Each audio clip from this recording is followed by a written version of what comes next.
प्रज्ञा उड़ रही थी हवाओं में क्योंकि उसको मिल गई थी जो मनपसंद सास। रुक्मणी प्रज्ञा को काफी प्यार दुलार किया करती थी। प्रज्ञा घर का जितना भी काम होता सारा काम करती और अपनी सास की सेवा करती। प्रज्ञा और रुक्मणी जी साथ में शॉपिंग करती, घूमने जाया करती और खूब सारी मस्ती किया करती थी। ओ गॉड, आपको बड़ा वाला थैंक यू, मुझे सास ना देकर सहेली जो दे दी है। लेकिन प्रज्ञा को कहाँ पता था ये सास उस पे भारी पड़ने वाली थी। अरे रुको, कुछ ऐसा नहीं है, देखते जाओ। बारिश का मौसम शुरू हो चुका था। चारों तरफ बादल घेर आए थे और छत पर पड़े थे कपड़े। तभी प्रज्ञा बहू, ओ प्रज्ञा बहू, छत पर कपड़े पड़े हैं, जरा उठा लाना।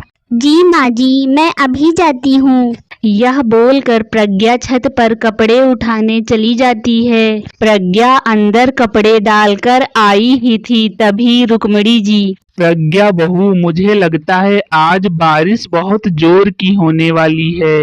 मुझे भी ऐसा ही लग रहा है माँ जी, मौसम का मिजाज तो यही कह रहा है। वाह, क्या बात है। बारिश के मौसम में पकौड़े मिल जाते तो दिन ही बन जाता।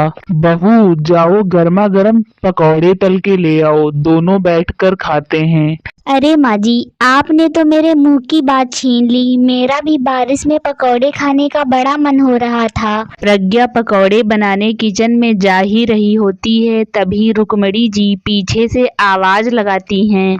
बहू, पकौड़ों के साथ चाय भी ले आती तो मजा ही आ जाता।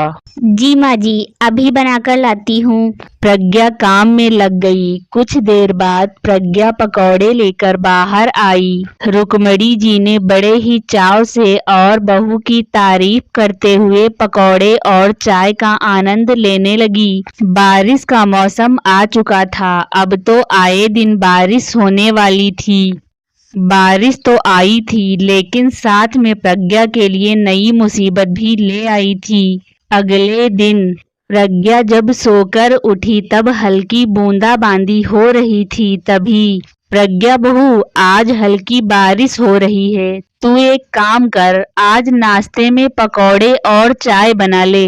प्रज्ञा मन ही मन कुछ सोचती है और फिर वह नहाकर रसोई घर में चली जाती है। नाश्ता बनाने के बाद प्रज्ञा पूरे 40 मिनट के बाद रसोई से बाहर आती है। प्रज्ञा बहू, नाश्ता तैयार हो गया।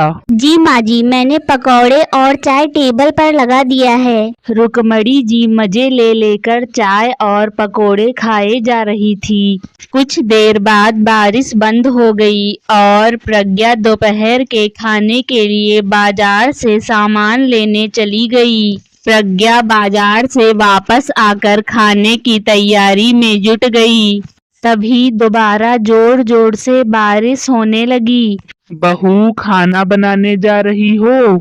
हाँ माँ जी, सोच रही हूँ जल्दी से दोपहर का खाना बना लेती हूँ। बहू, जब खाना बना ही रही हो तो थोड़े से पकौड़े भी बना लेना। यह सुनकर प्रज्ञा हैरान हो जाती है। अरे, हो क्या गया है सासू माँ को? अभी सुबह ही पकौड़े खाए थे, दोपहर में फिर से पकौड़े खाने हैं। लेकिन प्रज्ञा क्या ना करती, सास की लाडली जो थी। प्रज्ञा ने फिर से पकौड़े बनाए, परंतु अब तो रुक्मणी जी का रोज रोज का हो गया था। हल्की सी बारिश होती और पकौड़े बनाओ बहू। दिन में 2 बार बारिश होती तो 2 बार पकौड़े, 3 बार होती तो 3 बार पकौड़े। अब तो प्रज्ञा का सारा दिन किचन में पकौड़े बनाते हुए ही निकल जाता। प्रज्ञा ना तो ठीक से अपनी केयर कर पा रही थी और ना ही घर का कोई दूसरा काम। प्रज्ञा पकौड़े बना बनाकर और पकौड़े बनाओ बहू सुन सुनकर परेशान हो चुकी थी। हद तो तब हो गई जब एक दिन आंगन खुला रह गया और सब सो गए। सुबह पूरे घर में पानी ही पानी था। प्रज्ञा जैसे ही सोकर उठती है, चारों तरफ फैला पानी देखकर परेशान हो जाती है। परंतु दूसरी तरफ रुक्मणी जी जैसे ही सोकर उठती हैं और चारों तरफ फैला पानी देखकर खुश हो जाती हैं। चलो आज फिर पकौड़े। प्रज्ञा बाल्टी लेके खड़ी हुई थी। पानी साफ करने के लिए और इधर रुक्मणी जी बेसन लेके खड़ी हुई थी पकौड़े बनाने के लिए। बहू, ये काम बाद में कर लेना, पहले तू मेरे लिए पकौड़े बना दे। देखना कितनी अच्छी बारिश हो रही है। प्रज्ञा ये सुनकर मन में इस बुढ़िया से तंग आ गई हूँ मैं। पूरा दिन पकौड़े पकौड़े, बहू ना होकर जैसे बावर्ची हो गई हूँ। तभी रुक्मणी की दोबारा आवाज आई, बहू, जी माँ जी, जा रही हूँ पकौड़े बनाने। प्रज्ञा परेशान होकर किचन में गई। वहाँ उसने सास को परेशान करने के लिए बारिश का पानी भरा, उसी में बेसन घोला और उसी से चाय बनाई। लेकिन यह क्या, रुक्मणी तो और भी चटकारे ले लेकर पकौड़े खा रही थी। प्रज्ञा बहू, तू तो धीरे धीरे बहुत अच्छे पकौड़े बनाना सीख गई है। आज के पकौड़ों का स्वाद ही अलग है। जी कर रहा है ढेर सारे पकौड़े खाऊं, पर आज रहने दे, अगले दिन बारिश होगी तो ढेर सारे बना देना। प्रज्ञा मन ही मन सोचती है, यह क्या, मेरा प्लान तो मुझ पर ही भारी पड़ गया। हे भगवान, मुझसे अब और पकौड़े नहीं बनाए जाएंगे। मुझे कोई ना कोई आइडिया तो निकालना ही होगा। अगले दिन प्रज्ञा, सासू माँ, प्याज के दाम तो बाजार में आसमान छू रहे हैं और घर का सारा प्याज खत्म हो चुका है। क्यों ना हम लोग कुछ दिन प्याज खाना बंद कर दें, आपकी पैसे की बचत भी हो जाएगी। तभी रुक्मणी अपने भाई को फोन लगाती है, भैया, एक बोरी गांव से प्याज भिजवा देना।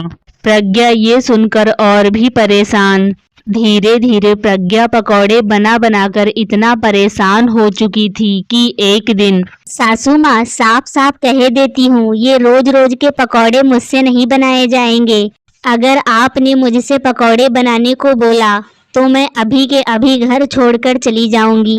अब तो इस घर में पकौड़े बनेंगे या तो मैं रहूंगी। प्रज्ञा का गुस्सा और बात ना बनते देख रुक्मणी जी ने प्रज्ञा की बात मान ली। कुछ दिनों तक तो सब ठीक ठाक चलता रहा, परंतु एक दिन जोर जोर की बारिश हो रही थी। तभी प्रज्ञा को किचन से कुछ आवाजें सुनाई दी। प्रज्ञा ने जाकर देखा, रुक्मणी जी पकौड़े बना रही थी।